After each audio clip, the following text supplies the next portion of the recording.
Hello friends, good morning. MP online test channel में आप सभी लोगों का हार्दिक स्वागत है। आज की क्लास में हम राज्यपाल से संबंधित बेसिक से लेकर के एडवांस क्लास को कवर करेंगे, जिसे आप लोगों ने थंबनेल में देखा होगा, जिसके अंतर्गत हम इंडियन पॉलिटी एवं एमपी जीके दोनों को समराइज करके इस क्लास के अंतर्गत हम एक ही वीडियो में प्रोवाइड करने का प्रयास कर रहे हैं। लेकिन कुछ भी क्लास थोड़ी बहुत अगर बच जाती है तो हम नेक्स्ट वीडियो में कवर कर देंगे। तो चलिए फ्रेंड्स, आज की क्लास को हम स्टार्ट करते हैं।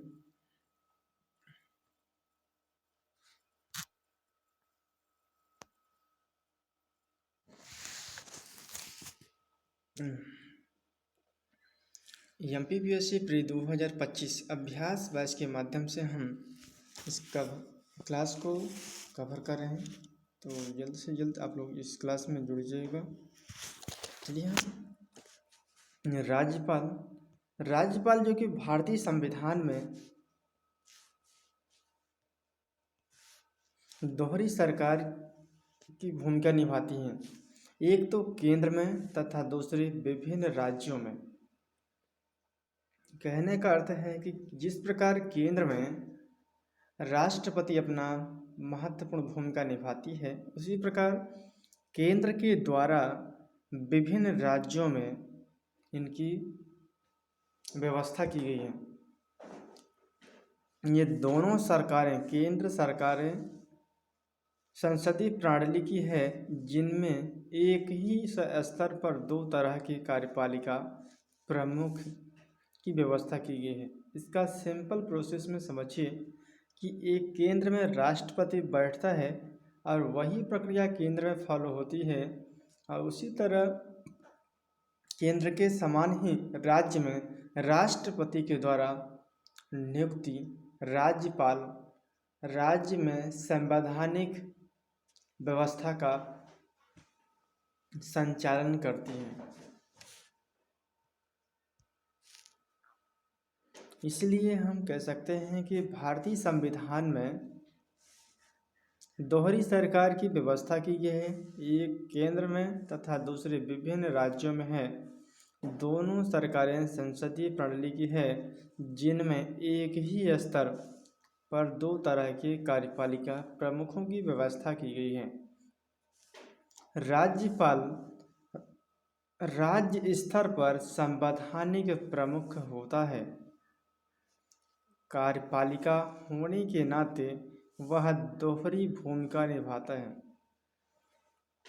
दोहरी भूमिका कैसे निभाता है कि केंद्र के द्वारा राष्ट्रपति ने राज्य में राज्यपाल को नियुक्त किया है, क्योंकि राज्यपाल राष्ट्रपति के अनुदेश पर कार्य करते हैं। क्योंकि जब तक राष्ट्रपति की इच्छा होगी तब तक राज्यपाल अपने पद पर बना रहेगा, क्योंकि राज्यपाल उन्हीं के प्रसाद पर्यंत अपना पद धारण करते हैं।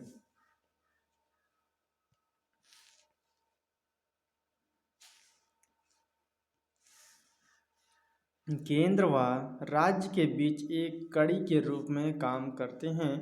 राज्यपाल राज्य कार्यपालिका का संवैधानिक प्रमुख होता है, जो कि मंत्रिमंडल की सदस्यता से कार्य करता है। केंद्र व राज्य के बीच एक कड़ी की भांति कार्य करता है। राज्यपाल राज्य कार्यपालिका का संवैधानिक प्रमुख माना जाते हैं, जो मंत्रिमंडल की सहायता से कार्य करते हैं। इनके नियुक्ति के संबंध में देखते हैं कि अनुच्छेद 153 देश में प्रत्येक राज्य के लिए एक राज्यपाल होगा। राज्यपाल वर्णन के लिए अनुच्छेद 153 में डिसाइड किया गया है कि देश में प्रत्येक राज्य के लिए एक राज्यपाल होना अनिवार्य है, और इसमें कहा गया है कि एक व्यक्ति को दो या अधिक राज्यों के लिए राज्यपाल के रूप में नियुक्त किया जा सकता है। 1956 में किए गए संशोधन के अनुसार ही एक व्यक्ति को दो या अधिक राज्यों का राज्यपाल नियुक्त किया जा सकता है। 153 में बताया गया है कि देश में प्रत्येक राज्य के लिए एक राज्यपाल होना अनिवार्य है और यह भी कहा गया है कि एक व्यक्ति को एक से अधिक राज्यों को भी उन्हें दिया जा सकता है अतिरिक्त प्रभार के रूप में, और संशोधन उन्हें 1956 के दौरान किया गया है।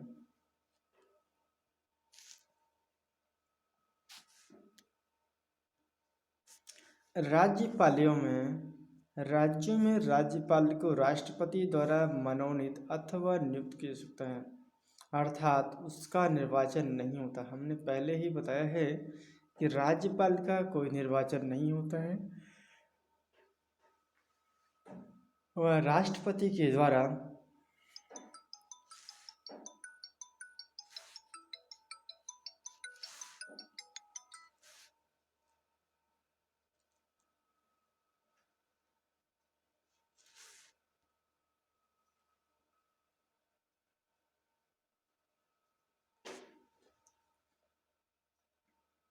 राज्यपालों में राष्ट्रपति द्वारा मनोनीत अथवा नियुक्त किया जा सकता है, अर्थात उसका निर्वाचन नहीं होता है।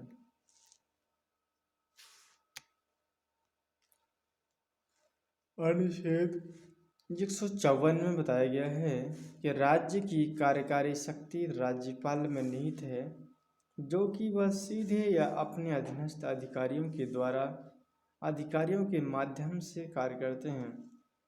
अनुच्छेद 154 राज्य की कार्यकारी शक्ति में निहित जो कि राज्यपाल सीधे अपने अधीनस्थ या अधिकारियों के माध्यम से कार्य करते हैं। अनुच्छेद 155 में राज्यपाल की नियुक्ति राष्ट्रपति के द्वारा की जाता है। इनका कार्यकाल है 5 वर्ष।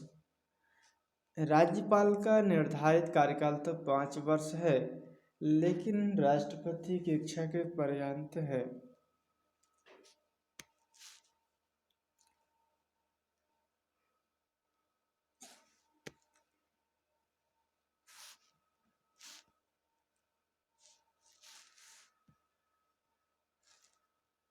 अनुच्छेद 156 में राज्यपाल तब तक अपने पद पर बना रह सकता है जब तक राष्ट्रपति की इच्छा हो। अनुच्छेद 156(2) में राज्यपाल राष्ट्रपति के पास अपना त्याग पत्र दे सकता है। अनुच्छेद 156(3) में उपर्युक्त परिस्थितियों के अतिरिक्त राज्यपाल अपनी नियुक्ति की तिथि से 5 वर्ष तक अपने पद पर बना रह सकता है। अनुच्छेद 157 में इनकी योग्यता बताया गया है। इनकी योग्यता है कि भारत का नागरिक होना चाहिए, 35 वर्ष की आयु पूर्ण होनी चाहिए, संसद या राज्य के विधानमंडल के किसी भी सदन का सदस्य ना हो, किसी भी लाभ के पद पर भी ना हो। अनुच्छेद 158 में 1987 में संविधान संशोधन द्वारा प्रावधान किया गया है कि राज्यपाल के वेतन भत्ते उसकी पदावधि के दौरान कभी भी कम नहीं किया जाएगा। वेतन भत्ते राज्य के संचित निधि से दिया जाएगा। इस पर राज्य के विधानमंडल पर कोई मतदान नहीं होगा। ऐसा क्यों कहा गया है? ऐसा इसलिए कहा गया है क्योंकि राज्यपाल राज्य की संवैधानिक प्रमुख है, इसलिए वे राज्य के हर एक क्षेत्र को कार्यों को संभालता है। इसीलिए उसे केंद्र के द्वारा तो चुनकर आता है, लेकिन वे राज्य के कार्यों को करता है। तो जहाँ कार्य करता है वहाँ से उनको वेतन भी दिया जाता है। इसीलिए कहा गया है कि राज्य जो है, राज्य की संचित निधि से इन्हें वेतन भत्ते दिया जाएगा। इस पर राज्य विधानमंडल पर कोई मतदान नहीं होगा। अनुच्छेद 159 में शपथ या प्रतिज्ञान के बारे में कहा गया है। अनुच्छेद 160 में राज्यपाल के कार्यों का निर्वहन जैसे राज्यपाल जब कोई कार्य करते हैं उनकी कार्यों में सहायता देने, सलाह देने, ये सभी मंत्रियों का कार्य। अनुच्छेद 161 में राज्यपाल न्यायालय द्वारा दंड दिए गए किसी व्यक्ति को क्षमादान दे सकते हैं, उसकी सजा कम कर सकता है अथवा सजा को बदल सकता है।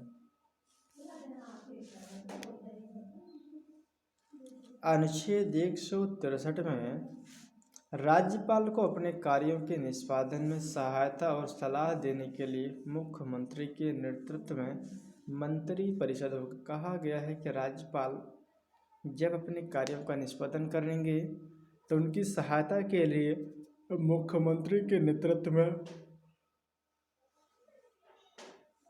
मंत्रिपरिषद सहायता करेगी। अनुच्छेद 164 में राज्यपाल मुख्यमंत्री और अन्य मंत्रियों की नियुक्ति करते हैं। अनुच्छेद 165 में राज्यपाल राज्य के लिए महाधिवक्ता की नियुक्ति करते हैं। अनुच्छेद 166 में राज्य के कार्यों का संचालन राज्यपाल के नाम से ही की जाती है। अनुच्छेद 167 में राज्यपाल को जानकारी देने के संबंध में मुख्यमंत्री के कर्तव्य है। अनुच्छेद 174 में राज्यपाल को राज्य विधायिका का सत्र बुलाने, सत्रावसान करने तथा विधानसभा भंग करने का अधिकार प्राप्त है। अनुच्छेद 175 में कहा गया है कि राज्यपाल विधायिका के किसी भी एक अथवा दोनों सदनों पर संबोधित कर सकते हैं। चुनाव के बाद नवगठित विधानमंडल का पहला अधिवेशन और उसके प्रत्येक नए वर्ष का पहला सत्र राज्यपाल द्वारा ही संबोधित किया जाता है। राज्यपाल को अध्यादेश जारी करने का अधिकार प्राप्त है, लेकिन यह शक्ति उसे तभी प्राप्त होगी जब विधानमंडल या उसके दोनों सदन सत्र में नहीं है। यह विवेकाधीन शक्ति नहीं है। इसका प्रयोग मंत्रियों की सलाह और सहायता से किया जाना चाहिए।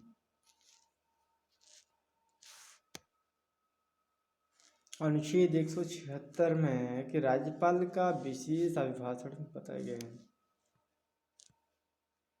तो अगला अनुच्छेद है अनुच्छेद 200 में है बताया गया है कि राज्य विधायिका द्वारा पारित किसी विधेयक को राष्ट्रपति के विचार रखने का निर्णय भी राज्यसभा स्वयं ही लेता है। राज्य विधायिका यह पारित किया है कि विधेयक को राष्ट्रपति के विचार रखने का निर्णय भी राज्यसभा स्वयं ही लेते हैं। कोई अध्यादेश जारी करते समय भी राज्यपाल को राष्ट्रपति की सलाह लेनी पड़ती है। ऐसे समय में भी वह अपने विवेक से काम नहीं लेता है। अनुच्छेद 202 में राज्यपाल प्रत्येक वित्तीय वर्ष के संबंध में अनुमानित प्राप्तियों और व्यय संबंधी विवरण सदन के समक्ष रखवाते हैं। अनुच्छेद 203 राज्यपाल की सिफारिश के अलावा अनुदान की कोई मांग नहीं की जा सकेगी। अनुच्छेद 205 में राज्यपाल के व्यय की अनुमानित राशि दर्शाने वाला एक और विवरण सदन के समक्ष रखवाते हैं। अनुच्छेद 207 में है कि धन विधेयक और अनुदान की मांगें को सिफारिश करने की शक्ति राज्यपाल को निहित है। अनुच्छेद 213 में राज्यपाल कुछ विशेष परिस्थितियों में अध्यादेश जारी कर सकते हैं। अनुच्छेद 217 में कहा गया है कि उच्च न्यायालय के न्यायाधीशों की नियुक्ति के लिए राज्यपाल से परामर्श किया जाता है। मध्य प्रदेश के प्रथम राज्यपाल हैं बी पट्टाभी सीतारमैया। प्रथम महिला राज्यपाल हैं सरला अग्रवाल हैं। सर्वाधिक समय तक राज्यपाल बने रहे हैं हरि विनायक पाटस्कर जी हैं। सबसे कम समय तक राज्यपाल बने हैं बी पट्टाभी सीतारमैया जी हैं। आंध्र प्रदेश के पहले राज्यपाल मध्य प्रदेश की राज्यपाल, सभी राज्यपालों को हम डिटेल से चर्चा करेंगे। इसके अंतर्गत हमने पॉलिटी और एमपी जीके की जो संवैधानिक व्यवस्था है उन सभी का समराइज करके क्लास बनाए हैं। इसके अंतर्गत जो भी टॉपिक है हम पूरे के पूरे कवर करें, जिसके अंतर्गत कोई भी प्रश्न एक नहीं छूटेगा। तो स्टूडेंट से रिक्वेस्ट है कि आप इस वीडियो को कंप्लीट देखेंगे, तभी आप लोगों को अच्छे से रिवीजन होगा। और इस क्लास को आप लोग 2 बार देखिए, जिससे आप लोगों को पूरा का पूरा कॉन्सेप्ट क्लियर हो जाए और याद भी हो जाए। चलिए हम पहले राज्यपाल की चर्चा करते हैं। प्रथम राज्यपाल हैं डॉक्टर बी पट्टाभी सीतारामैया। इनका जन्म हुआ है आंध्र प्रदेश में। आंध्र प्रदेश में ये कार्यकाल कब से कब तक रहे हैं? इनका कार्यकाल है यहाँ पर 1/11/1956 से लेकर के 13/6/1957 तक। कहने का अर्थ है कि 1 साल तक इन्होंने कार्य किया है। मध्य प्रदेश के प्रथम राज्यपाल थे, अखिल भारतीय कांग्रेस के सदस्य भी थे। पट्टाभी सीतारामैया के ये इम्पोर्टेंट फैक्ट को आप लोगों को याद होना ही चाहिए, क्योंकि यहाँ से प्रश्न भर भर के पूछे जाते हैं आयोग के द्वारा। पहला कॉन्सेप्ट है कि ये राज्यपाल थे, दूसरा है अखिल भारतीय कांग्रेस के सदस्य थे, तीसरा है जन्मभूमि नामक अंग्रेजी साप्ताहिक समाचार पत्र का प्रकाशन किया है इन्होंने।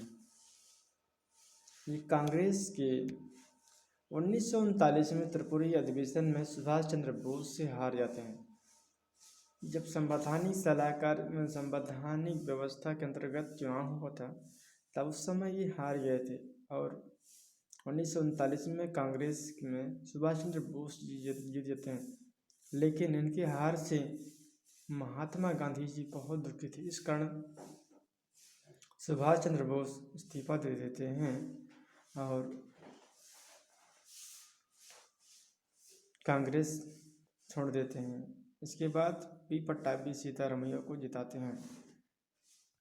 1948-50 में जयपुर के अखिल भारतीय अधिवेशन में भारतीय राष्ट्रीय कांग्रेस की अध्यक्ष डॉक्टर बी पट्टाभी सीतारामैया थे। पूर्णकालिक राज्यपाल के रूप में सबसे छोटा कार्यकाल माना जाता है प्रथम राज्यपाल का। संविधान सभा के सदस्य भी रहे हैं। National education of history of Congress पुस्तक के लेखक रह चुके हैं। अब दूसरे राज्यपाल आ जाते हैं डॉक्टर बी पट्टाभी सीतारामैया, हरि विनायक पाटस्कर जी हैं। इनका जन्म जो कि इंद्रपुर महाराष्ट्र में है। इनका कार्यकाल देखते हैं कि 14/6/1957 से प्रारंभ होती है और 10/2/1965 तक इनका कार्यकाल चलता है। प्रसिद्ध वकील थे तथा अखिल भारतीय कांग्रेस के सदस्य थे। पद्म विभूषण सम्मान से सम्मानित किए गए हैं। असम परवर्ती सीमा आयोग के सभापति भी रहे हैं। हिंदू कोड बिल के सदस्य भी रहे हैं। मुंबई उच्च न्यायालय तथा सर्वोच्च न्यायालय में वकील के रूप में कार्य किया है इन्होंने। केंद्र सरकार में विधि एवं नागरिक उड्डयन मंत्री भी रहे। सर्वाधिक लंबे समय तक रहने वाले राज्यपाल 7 वर्ष